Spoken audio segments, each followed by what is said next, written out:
Hello everyone, this is Mumbo here, welcome back, and today we're going to be taking a look at something really quite awesome, and that is what I like to call the double state door. Now the idea behind this door really is quite simple. It is a 4x4 piston door that has liquid on both sides and then a solid pillar going right the way down the middle. I think it looks really cool, so let's take a closer look at it. Now there's a couple of things that you might notice about this door from the beginning. The first thing is that the input is up at the top, which is a little bit unusual for doors. Generally speaking, the input is down on the bottom, but doing this made the redstone wiring considerably easier. The next thing that you might notice is that the input is actually a button, which is a little bit strange because generally doors are operated by levers and you require a T flip-flop if you want to use a button. But the cool thing about this design is it includes a T flip-flop inbuilt in the circuit. In fact, it will be more difficult to make this door using a lever, so that's something to keep in mind. But anyway, if we just hit this button here, you'll see that our door opens up, all of the lava is taken away and our blocks are retracted, so then we can head on inside, pick up our boats and hose and have a fantastic time. Then once we're done, all we have to do is hit this button here. You'll see the blocks are re-extended, the lava will flow back down into the holes at the bottom, and you've got yourself a cool looking door. If you take a look at the redstone behind this thing, as you can see, it's a very compact redstone circuit. Being only 4 blocks wide is extremely small for a 4x4 door. Now, as I mentioned earlier on, this is button operated, which means that you can have a button on this side, but more importantly, you can have a button on the other side as well.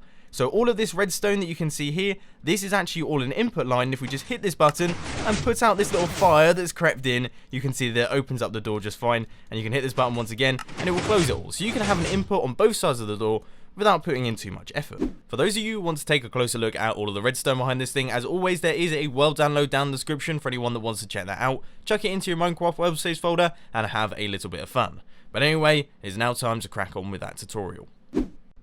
So you want to get things started with a 4x12 area, and the first thing that we're going to be doing is we're going to be planning out all of our pistons and chucking down our doorway. So the first thing you want to do is you want to place 4 blocks across like this, then you want to place 1 block on either side, then go 1, 2, 3, 4, and go up again like that, and basically create your 4x4 doorway going right the way up like this. Then you want to do the same thing over here, but you want to miss those blocks and just place those 2 blocks in the middle like that, and then place the blocks going up like this.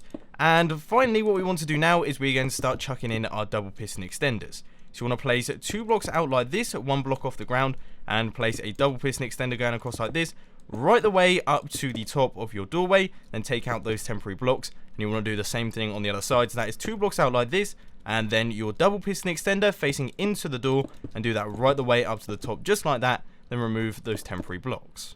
Next, you want to go around the back of the door and just create a 4x4 area once again. So that is blocks going right the way across like this, blocks going right the way up like that, all the way around your doorway. And then you want to take out a hole on either side like this and place temporary blocks going upwards like that, with dispensers facing down into those holes. And you can go back up and remove those temporary blocks. Now, out the back of the door, you just want to place redstone across this area here and place 2 upside down half slabs running out like that, with redstone running across like this, and do the same thing on the other side.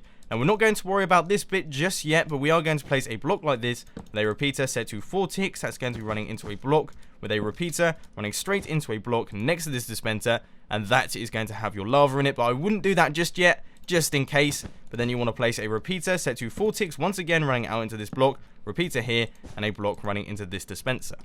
Now it's time to start wiring up our double piston extenders. So you want to go back out the back of the door once again, and you want to place a block up like that with a repeater running straight out into a sticky piston that's facing downwards with a redstone block on its face. Then you want to go 1, 2, 3 blocks down like this, take out those 2 blocks and place redstone dust on top of that block, then place a double upside down half slab there with redstone on top of that, and finally a double half slab down there with redstone on top of that one as well, all running into these blocks, and that will be the double extension. So you want to do the same thing on the other side. That is going to be running into a block with a repeater running across into a sticky piston that is facing downwards just like that, redstone block on the face of that piston, and then you want to go 3 blocks down. So that's 1, 2, 3, take out those blocks and place the upside down half slabs there, upside down half slabs there, redstone on top of both of those.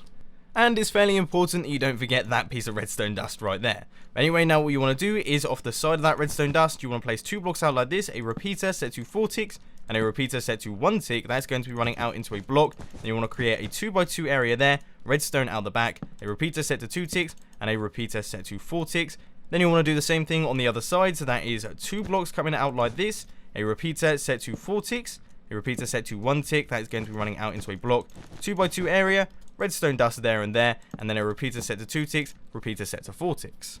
For the bottom double extender, it's pretty much the same. So you want to head down underneath this block right here and place the same old 2 blocks like this with a repeater set to 4 ticks and a repeater set to 1 tick. That's going to be running out into a block up like that. And we'll create the 2x2 area, redstone dust running across the back like that with a repeater set to 2 ticks, repeater set to 4 ticks, and then do the same thing on the other side. So that is coming off the edge of this block here. You just want to place 2 blocks going across like that.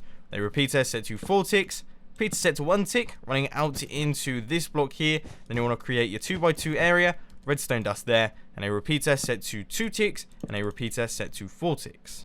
This final part of the redstone circuitry is going to be covering up these 2 holes here. So you want to head down to the bottom and around the back. You're going to go beneath this block with the 4 ticks and the 1 tick running into it, and you want to place a block like this, redstone dust on top. Then you want to place a repeater running out from that block with redstone dust running straight into a monostable circuit, which you build using a sticky piston facing upwards with a block on top. Then you want to create a repeater and run that into a block just like this. Then you want to temporarily move this block and place a sticky piston right next to that block there, and then replace that block. So that will be that circuit done. Now you just want to repeat the same thing on the other side. So once again, head over to this block here out the back, place a block up like this, redstone dust on top like that, a repeater running out from that block with redstone dust running into the side of a monostable circuit, and then you want to take a repeater output from that, and that is going to be going into a block. And finally, to place down the piston, you just want to stick that next to this block here with that block on its face. So now that all of the redstone circuitry is done, we have got a final bit of setting up to do. First off, you just want to chuck a lava bucket into both of your dispensers, just like that. You can use water, but I think lava looks a little bit better. And then, because the door is in its open state, it doesn't have any lava flowing down or anything like that, and you remove both of these blocks and place them in the middle just like this. But anyway, now all you have to do is run an input from a stone button. It has to be a stone button into this redstone line here, and as you should see, the whole door should close up. So our blocks have extended and all of our lava runs down into these holes here. Then if we hit the button once again, we should see that our door opens up nice and fine. So now we have ourselves a 4x4 hallway, and it's looking pretty good. But anyway, ladies and gentlemen, that is all I've got time for today. I hope you enjoyed this video. If you did, please be sure to hit that like button, and if you really loved it, then make sure to subscribe. But thanks for watching, guys. This has been Mumbo, and I'm out. I'll see you later.